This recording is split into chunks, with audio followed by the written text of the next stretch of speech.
Mauro César Pereira, você estava falando sobre a atuação do Everton Araújo, que realmente jogou muita bola, e também te pergunto sobre o Arrasca, né, Mauro? Meu Deus, que gol! Que gol! É outro cara que também acha muito.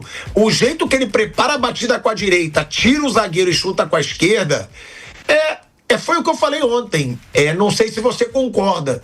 Eu acho que são os dois únicos craques do futebol brasileiro hoje, sem contar o Neymar, claro, gente, que está numa fase diferente. É óbvio que o Neymar é o maior craque desse campeonato pela história, mas hoje eu vejo esses dois como os únicos craques aí no futebol brasileiro, Mauro. Não sei se Depay, talvez, ou algum outro. Você está em 2015 ou 2025? Inventou a máquina do tempo? Hã? Não, sério, pô. Neymar não tá. O Neymar, a versão atual, não senta à mesa com esses caras, pô. Pega os números do Arrascaeta. Gols, participação em gols, pega os do Neymar. Aliás, não viajou, né? O Santos jogou com o Internacional, não viajou. E o Memphis também, né? Fora também. Sim. Os dois estão fora. Os dois estão fora. O Memphis tem uma coisa também, né? Ele não recebe em dia, né? Tem dívida, não pode reclamar dele também, não. Porque fica machucado, pô, não cumpre nem a obrigação o clube, quer dizer. O Peta já falava isso. Pois é. Então, vai fazer o quê, né? Não pode jogar, não pode jogar. Mas, enfim, o Arrascaeta, assim, a grande questão do Arrascaeta é a transformação que ele viveu esse ano. Que eu acho que tem a preparação que o clube fez, né? Ele já vinha jogando como um segundo atacante com o Tite, lá na frente, perto do Pedro.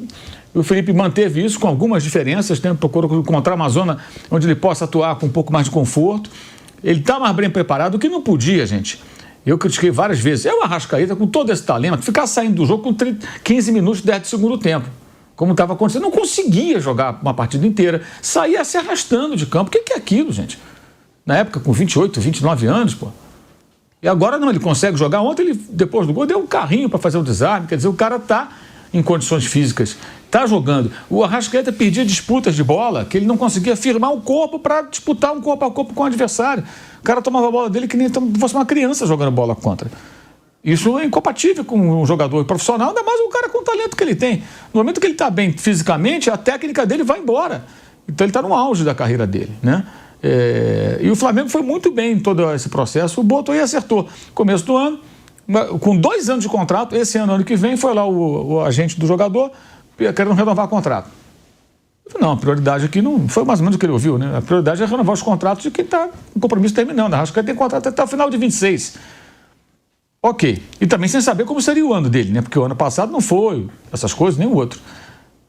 O Arrascaeta esse ano começou a jogar muitíssimo bem, cada vez melhor, continua mais assíduo, né? Sem lidar com aquelas lesões todas. Naturalmente ele se impôs, o contrato foi renovado. É isso, o jogador está bem. Por que o Gabriel não ficou? Porque ele vinha mal há muito tempo, não era interessante. Ainda assim o Flamengo fez uma proposta de renovação que ele não aceitou. Por que o Everton Ribeiro foi embora? Porque o Bahia ofereceu muito mais, o Flamengo ofereceu um contrato mais curto, o cara já mais veterano, já não era mais titular. É a vida. E o Arrascaeta é o contrário, ele é mais novo do que o Everton era na época, que saiu, por exemplo, e jogando muito. Então o Flamengo vai lá e renova o contrato dele, o que é natural, né? Agora, sobre o Everton Araújo, que jogou muito bem, também é outro efeito colateral da presença do Jorginho, né? Se tem um jogador como o Jorginho do lado, cantando a pedra para você, fica mais fácil. Ele é um jogador forte, então assim, os duelos físicos ele foi muito bem e não errou passes, sabe? O grande problema dele é esse, os passes errados, alguns até que geraram, por exemplo, contra o Vasco, falha dele, gol do Vasco, aquele gol do Felipe Coutinho, não foi? De cabeça, ano passado, 1-1. Entre outras jogadas em que ele falhou e o Flamengo sofreu. Por quê? Porque tecnicamente ele se demonstrou sempre um jogador abaixo dos outros volantes. Mas ele é jovem demais, então ele evoluindo, melhorando a qualidade do passe, a atenção, a concentração. O passe, gente, às vezes é o quê? É a pressa, a ansiedade, é não ter calma, é querer fazer rápido demais, para você fazer o passe na hora certa, na direção certa, com a força certa. Isso é técnica, isso você aprimora, você adquire mais qualidade se você treinar, se aplicar e tentar ter o controle da situação. Eu achei que ele ontem estava assim, eu imagino que a presença do Jorginho deve ajudá-lo muito, porque toda hora você tem do seu lado ali alguém que é um mestre, né, dando todos os toques ali, aquela coisa, né? Segura, vai, toca, é agora, isso aí, boa, assim, vamos nessa. Vai acontecendo. E foi muito bem o rapaz ontem. E acho que e tem uma outra coisa boa também do Felipe agora, foi que ele recuperou, porque é o técnico, né? O atleta que se recupera, o técnico participa de alguma forma, o Everton Cebolinha, né? O Flamengo ganhou um reforço. Jogou bem ontem Cebolinha de novo. Então o Flamengo ganhou um reforço. O Lino mal, o Cebolinha vai e se recupera. Mesma coisa, o contrato dele vai se encerrar, né? No ano que vem. Acho que é isso. Meio do ano, se não estou enganado. O Flamengo talvez até se interesse conversar para renovar o contrato, porque ele está jogando bem. Se ele jogar bem até o final do ano, for campeão, muda completamente. É isso. Né? Teve também muitas questões de lesão. E o Samuel Lino agora está em baixa, vai ser recuperado em algum momento, vai voltar a jogar bem, vai jogar, vai ser útil ao Flamengo, um jogador muito bom. O pessoal tem que ter um pouco de paciência, né? Às vezes as coisas não acontecem exatamente como se espera. E ontem eu só não concordei com a escalação do Plata. Eu achei estranho e o jogo mostrou que de fato ele não era a melhor opção, porque por mais que ele consiga em alguns momentos fazer alguns movimentos interessantes, né, taticamente funcionar dentro de uma proposta do Felipe, cara, o cara é um atacante, está jogando de 9 ali, cara, tem que chutar no gol, tem que dar assistência, tem que participar, ele não consegue. E teve oportunidade para isso, né? Aí é difícil. Aí o Bruno Henrique melhorou muito, pressionou a saída de bola, participou melhor das jogadas, marcou um gol, né? Finalizou muito bem, por sinal, né? Um gol de centroavante, né? Pancada forte no canto.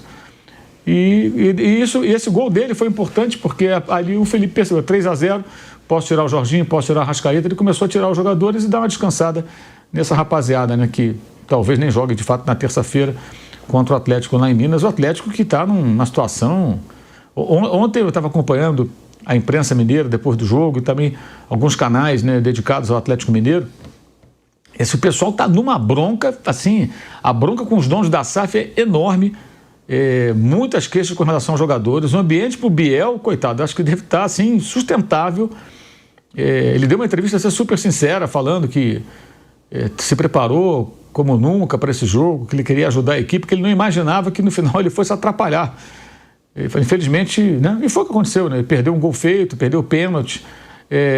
Outra coisa também, né? O Hulk, né? Pode até fazer um gol com a terça-feira e o Atlético venceu o Flamengo, mas o Hulk, cara, o Hulk assim, chega uma hora que não dá, né? A queda dele esse ano é muito acentuada, a atuação dele foi muito fraca.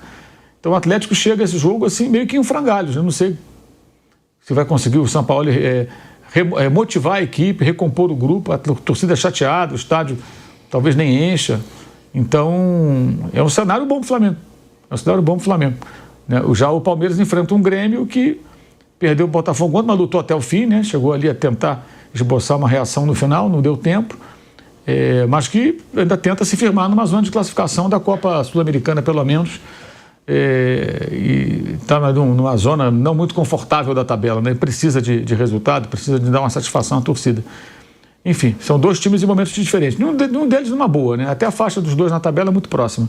Mas a situação do Atlético é terrível, que o Flávio falou aqui. Vice-campeão da Copa do Brasil. Vice-campeão da Libertadores, jogando com um homem a mais durante quase todo o jogo. A expulsão do Gregório do Botafogo foi a 30 segundos. Vice-campeão agora da Copa Sul-Americana. Correu risco de rebaixamento ano passado. Esse ano também está com uma pontuação um pouco acima da zona do rebaixamento. Não é uma grande pontuação. Elenco caro. Né? E aí aquela coisa, o torcedor, é engraçado isso, eu vi alguns torcedores do Atlético assim, não, os donos lá da SAF, os R's, né, eles têm que investir, tem que botar dinheiro. O pessoal acha que dono de clube, dono de SAF, da SA, Futebol SA, né, Sociedade Anônima do Futebol, tem a obrigação de fazer o que eles querem, o torcedor quer botar dinheiro, bota se ele quiser, cara. Se não quiser, ele não bota dinheiro. É engraçado, você acha mesmo que o dono do clube compra o clube, a torcida quer... dele que decide. Não venderam o clube? Antigamente falavam, não, porque temos um shopping, temos não sei o quê. Aí foi, a coisa foi. E aí, agora o clube pertence a essas pessoas, elas que decidem, investem se acharem que devem investir. Né? E até investe. O time do Atlético não é barato, não. Dá para discutir a qualidade dos jogadores que eles contratam. Então, esse Atlético em crise que o Flamengo vai enfrentar. E tem um drama para o Atlético Mineiro, né, o Thiago? Que é o seguinte, o primeiro campeão da Arena MRV foi o Flamengo, ao ganhar a Copa do Brasil. Nunca um título havia sido conquistado por clube algum naquele estádio. E pode acontecer de novo. Pode acontecer de novo. Né? Se o Flamengo vencer lá dentro outra vez, lá são 3 jogos, 3 vitórias. Inclusive, na Copa do Brasil, foi eliminado nos pênaltis o Flamengo, mas ganhou o jogo de 1-0. Havia perdido pelo mesmo placar no Rio de Janeiro. O Flamengo vencendo e o Palmeiras perdendo, o Flamengo é campeão de novo dentro do estádio do Atlético. né? Isso é uma motivação para o torcedor, para o Galo, para tentar impedir que isso aconteça. A grande questão é se o time vai conseguir lamber as feridas e ser competitivo de fato, pouco tempo depois de um título perdido nos pênaltis por Lanús, né? Imagina, né? E o torcedor do Galo ainda tendo essa rivalidade com o Flamengo. Por isso que eu acho que pode até dificultar muito o jogo do Flamengo, tá? Porque é uma grande rivalidade, o Atlético sendo muito cobrado, a torcida, meu Deus. Imagina se ainda perder pro Flamengo, sendo um jogo crucial pro Flamengo ser campeão brasileiro. Tem até isso. Agora, o Mauro falou de números do Arrascaeta, né? Até para comparar com o Neymar, quando ele me perguntou se eu estava falando de 2015 ou 2025, realmente, cara, é impressionante. O Arrascaeta faz a sua melhor temporada pelo Flamengo. Mesmo se pegar 2019, mas vai que ele não seja campeão. Eu tô falando números e bola. Bola, o que ele tá jogando. Arrascaeta, números dele no Brasileirão. 31 jogos, 18 gols, 14 assistências, gente. Olha isso. A gente tem aí, então, a Arrascaeta com 32 participações em gol no Campeonato Brasileiro. Até eu tô orgulhoso da minha matemática. Eu fiquei pensando aqui, eu falei, não, é 32 mesmo. Olha aí, ó. 31 jogos, 32 participações em gols. Ele tem mais participação em gol do que jogo, cara. É impressionante. 71 minutos para participar de um gol, 16 outras grandes chances criadas. Cara, é uma temporada impressionante e que eu falo, tá? É disparadamente o melhor jogador do futebol brasileiro nessa temporada. Não tem nenhum para se comparar, nem para chegar perto. Mas o Caio Jorge pilhado tá fazendo muito gol. É outra coisa. O Arrascaeta, ele muda o time do Flamengo. Com o Jorginho. O Caio Jorge é um baita jogador. Mas a temporada é do Arrascaeta. Né, Bruno Prado? O Arrascaeta é o grande jogador do futebol brasileiro em 2025, sim. Na média, pegando, teve momentos de um, de outro ali que outros jogadores tiveram destaque, mas na média, pegando o ano inteiro, o Arrascaeta é o principal jogador do time. Conseguiu estar jogando com frequência, coisa que em algumas temporadas não aconteceu. Ele teve algumas lesões musculares frequentes, esse ano não tem esse problema. E é um jogador decisivo. O Flamengo, ele tem uma questão, até falei no intervalo ontem do jogo, que acabou 0-0 o primeiro tempo, e o Flamengo já era melhor que o Bragantino no primeiro tempo, mas não fez o gol. Que só o Arrascaeta e o Pedro fazem gols com frequência, e o Pedro está machucado. E o primeiro gol é justamente do Arrascaeta, porque às vezes o Flamengo cria muita coisa, só que o Plata tem muita dificuldade para fazer um gol, o próprio Cebolinha não faz muito gol, o Luiz Araújo esse ano até fez, mas é um ano acima da média dele, ele nunca tinha chegado na marca que ele chegou esse ano, mas dentro do normal também não é um cara que faz muito gol, o próprio Samuel Lino, o Bruno Henrique atual faz os seus gols, mas claro que não é a mesma frequência do Bruno Henrique 5 anos mais novo e sem lesão no joelho, agora é um jogador diferente, tanto que ele não é um titular absoluto do time. Então a Arrascaeta, ele acrescenta ao todo o talento que tem, essa fase goleadora. Tem muito jogo do Flamengo no ano que quem abre o placar é ele, quem faz um gol de empate é ele. Então o Arrascaeta faz uma grande temporada, disputa a artilharia com o Caio Jorge, que é um atacante. O Arrascaeta é um meia que está jogando mais de atacante do que como meia, mas o Caio Jorge é um cara de área, o último homem. A Arrascaeta é o penúltimo ali no Flamengo. É uma temporada excelente dele, tanto no clube quanto até na seleção uruguaia. É a primeira vez que ele tem uma sequência maior ali. Hoje dá para dizer que ele é titular da seleção, acho que nunca deu para dizer que ele era um titular absoluto. Então o Arrascaeta, concordo que é a melhor temporada sim da carreira dele. Flávio Prado, a gente está falando do Arrascaeta, né? E também tem que falar do Bruno Henrique, gente. Porque é o que eu falo, a gente falou muito do Jorginho, pra mim, tá? Pra mim, até me perguntaram outro dia, aí polemizou pra caramba lá nas redes sociais, né? Para de falar merda, pilhado, é o Rossi. Sem o Rossi, o Flamengo não tava na final da Libertadores. Porque me perguntaram, pilhado, se não, qual jogador que você acha que não pode sair do time do Flamengo, que faz mais falta no time do Flamengo? Eu falei Jorginho. Pra mim, é o Jorginho. Aí muitos diziam o Rossi, muitos diziam o Arrascaeta, mas eu acho o Jorginho hoje o cara que faz esse time girar. Agora, para falar do Bruno Henrique, porque ele fez o gol ontem, eu digo o seguinte, entre Plata, o próprio Cebolinha, tá, que tá jogando muita bola, mas entre Plata, Cebolinha, Samuel Lino, Michael, aí o Pedro agora tá machucado, não pode contar. Eu sou o Bruno Henrique, cara. Porque o Bruno Henrique, eu tô falando pra uma final de Libertadores, tá? Ele é o jogador que ele cresce nesses jogos. Ele cresce. Você vê a finalização dele ontem. Muito jogador que não se garante ia tentar dar com o lado do pé, pra não errar. Ele encheu o pé com o peito do pé ali, finalizou, fez o gol e é jogador de jogo grande, Flávio Prado. Você vê, tá começando a crescer nessa reta final de Brasileirão o Bruno Henrique. Ontem fez gol, ontem entrou e deu uma mudada também no ataque do Flamengo. Ou seja, enquanto o Palmeiras ele tá começando a cair, o Flamengo tá crescendo na hora que interessa, Flávio. Olha o Cebolinha. Cebolinha eu critiquei minha vida inteira no Flamengo, eu não sou mentiroso. Agora, o cara tá mudando o jeito de jogar do time, é um dos jogadores mais corajosos do time do Flamengo. Bruno Henrique, dando uma crescida, Arrascaeta, Jorginho. Pode ser que o Flamengo esteja crescendo no momento que importa ou numa final, tudo isso se zera e é quem tá bem no dia. Ô, Pilhado, bem a proposta desse crescimento do Flamengo, eu na quarta-feira, você sabe que eu sou seu fã, eu vejo tudo que você faz, né?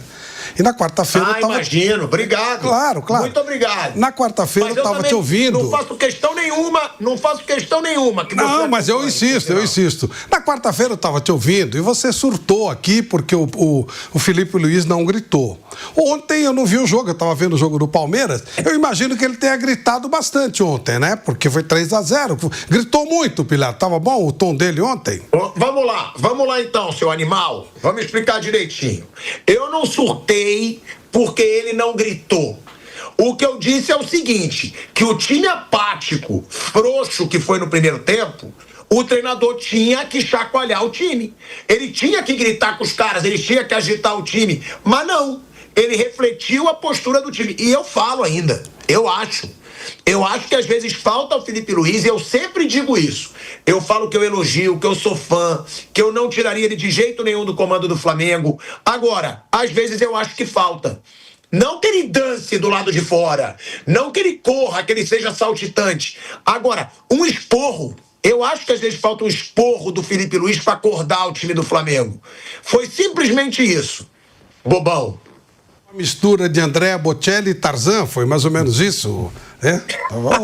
Tá? Como é que foi ontem? Não, só pra saber que eu não vi, né, pô? Eu quero saber, porque 3-0, eu vi os melhores momentos aqui, o Flamengo, todo mundo... Falei, imagina o que gritou esse homem. Ele tava, lembra do Ramírez, o Ramírez que ele correu atrás do Rivelino? Ele usava um cone e gritava no cone. Ele não ganhava nada, mas ele gritava no cone. Imagina até que o Felipe Luiz tenha colocado um cone ontem pra gritar no cone e tal, porque ontem a gritaria devia estar boa, né?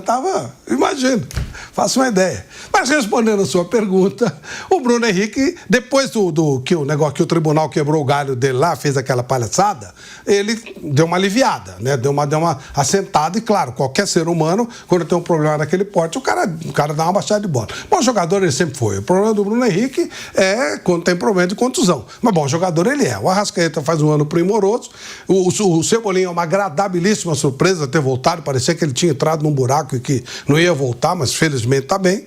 Michael ainda não, Michael tá faltando. E o Luiz Araújo é um jogador que o Flamengo pode contar. Jorginho é toque de qualidade, né? O que faz a diferença realmente é um jogador que tem tudo para ser um grande destaque no jogo do próximo sábado, mas já é um grande destaque. Foi uma contratação extremamente acertada. O Jorginho realmente é um jogador extraordinário. E se ele tivesse aí desde o começo do ano, talvez o maior destaque do Flamengo não fosse o Arrascaeta, e sim o Jorginho. Acho o Jorginho um jogador muito acima da média. Adoro esse tipo de jogador jogar, o cara que para na hora certa, o cara que dá o ritmo pro jogo, né? Eu costumo chamar de ritmista, tipo, sei lá, o volante lá do Barcelona. Oh, meu Deus do céu, que agora tá... Busquets, o Pedri. Exato. Esse tipo de jogador... Rodri. Eu tenho o Rodri. E o Jorginho tá nesse nível, sabe? De jogador que dá ritmo pro time, muda. Ele faz a diferença. Ele jogando é uma coisa, sem ele jogar é outra. Então, e em cima do que já foi falado aqui, eu não colocaria o Jorginho para jogar na terça-feira, não. Vai que dá alguma zebra, né? Então eu seguraria para o próximo sábado, sem dúvida nenhuma. O Felipe Luiz, né? Ele falou sobre essa situação de poupar. Como que vai ser? Que foi até nessa declaração, claro que a gente não deve dar para perceber ali no detalhe, que na internet botaram um close e o destaque. Foi perguntado para ele se ele iria poupar, com medo de lesão. Quando falou-se na possibilidade de jogadores se lesionarem, ele dá uma batidinha na madeira, é muito bom. Mas o Felipe Luiz falou sobre isso, né? Sobre a ideia dele para o próximo jogo contra o Atlético Mineiro. Vamos ouvir aí o que disse o Felipe Luiz sobre essa situação. Quem vai entrar, quem vai jogar, vai poupar, não vai para o próximo jogo do Flamengo. Obviamente que eu não pensei ainda no jogo do Atlético. Estou com o jogo do Bragantino e a preparação, e estou com o jogo do Bragantino na cabeça, mas a partir de amanhã receberei um informe médico de como está o processo de recuperação e a saúde dos jogadores. A partir daí, começarei a tomar as decisões. Por exemplo, alguns jogadores, vocês já sabem bem, que têm dificuldade de fazer 2 jogos, 3 jogos na semana, vocês sabem muito bem quais são eles. Esses jogadores, não é nem pela final, não é nem por nada, mas tem alguns jogadores que não conseguem ou não performam com jogos, com sequência de jogos, né? Então, basicamente isso, mas eu quero ganhar do Atlético Mineiro e vou com os jogadores que eu acredito que são os melhores para poder vencer. Eu não penso no que está em jogo, penso simplesmente no que vai se apresentar durante o jogo, e o nosso principal objetivo é vencer de um adversário tão difícil, num campo muito difícil, onde é verdade que eu tenho essa alegria, mas também tenho a tristeza da eliminação da Copa do Brasil esse ano nos pênaltis. O adversário vem ferido, né, por perder a final de hoje, mas conheço muito bem o treinador, sei do que meu amigo, Sampaoli, e sei do taticamente incrível que ele é e da dor de cabeça que vai ser preparar esse jogo, mas só penso unicamente no que está no nosso controle, que é tentar vencer o jogo lá. Olha aí, é o Felipe Luiz falando sobre essa partida contra o Atlético Mineiro. Bom, a gente estava falando do Palmeiras, né? E a gente acredita que o Abel vai poupar todos os titulares. Mauro, você diria nomes que você acha que não jogam esse jogo pelo Flamengo? Claro, eu sei que não tem informação, mas por opinião, que você acredita, porque ele disse, tem jogadores que eu já poupo automaticamente, que vão ser poupados. Você arriscaria alguns nomes que você tem praticamente certeza que não vão para esse jogo? E até opinião, quais que você não colocaria com medo de perder numa final? Eu falei já, Alexandro, talvez Léo Pereira, se possível, Jorginho, Arrascaeta, Carrascal, Bruno Henrique. Acho que esses caras deveriam ser preservados, se possível. Todos eles. Talvez até o goleiro. Dependendo de como ele estiver encarando aí a fase, aí os treinamentos do Matheus Cunha, talvez até o goleiro. O Rossi. Não pode correr o risco de perder esses caras. E são jogadores que requerem aí mais cuidado, por idade, por histórico, por importância, né? Então, eu vejo dessa forma. Léo Ortiz não. Léo Ortiz acho que é importante, como o Felipe pretende, né? Vê-lo em ação pelo menos durante um tempo, alguns minutos, para sentir que ele está de fato recuperado, para poder contar com ele ou não na final. Terça-feira jogou, digamos, 45 minutos, um exemplo. Quarta, quinta, sexta, sábado ele tem um período aí para treinar, inclusive lá em Lima, e avaliar se ele está pronto para 90 minutos ou não, entra durante, enfim.